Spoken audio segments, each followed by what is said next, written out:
thanks, I have to say, Madam Deputy Speaker, you were in the chair yesterday as well. It's of no thanks to the nationalist parties that we have achieved these concessions. They were giving me grief yesterday, as usual, because their tactic, as ever, is to engage not in the legislative process and in seeking improvements, but in the politics of grievance.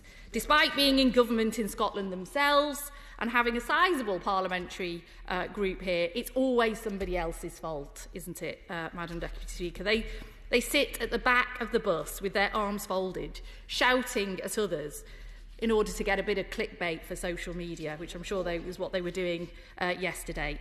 So be in no doubt that we have led the charge in opposing this bill. We have led the government to the improvements and changes that we have seen today. And it's far from perfect, but it is much better.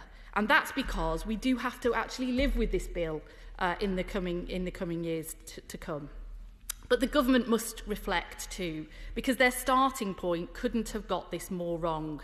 Devolution and power sharing is about finding common ground and agreement even with those from other political parties who were democratically elected, like the Nationalist Party, which we might not agree with.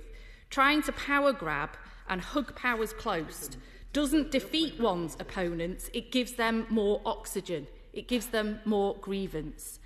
So we accept these improvements to date, but we do note that they start from a very, very bad starting point. And some might describe it, as we say up north, Madam Deputy Speaker, as trying to polish a turd. Thank you.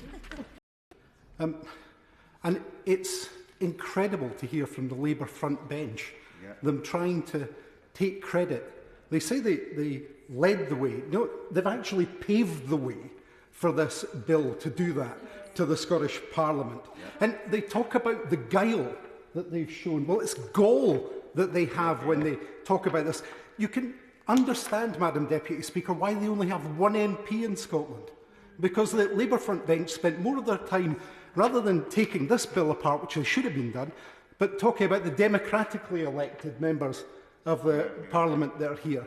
Vastly more in numbers, as I've pointed out, than the one they have in Scotland. They're not listening to Scotland, they never do, and of course they've allowed this aberration to come forward in the way it has by abstaining in the House of Lords. And appalling, too, I have to say this, that the loyal and spineless opposition betrayed generations of Scottish Labour activists and politicians who fought to establish devolution, who battled their own party sometimes, but who learned to work across civic Scotland to deliver it.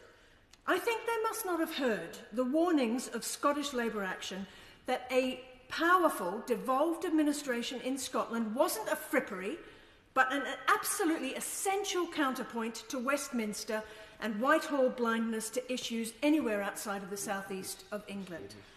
Now, I expect nothing better from the Tories, but the Labour Party has betrayed its own members and the activists who spent so long on the Colton Hill vigil. This desperate attempt to appeal to Tory values to try to bury the incompetence of the previous leadership might seem a decent old political strategy, but it renders the existence of the Labour Party utterly meaningless. Now, despite what the Shadow Minister said, Labour did not lead the way in this.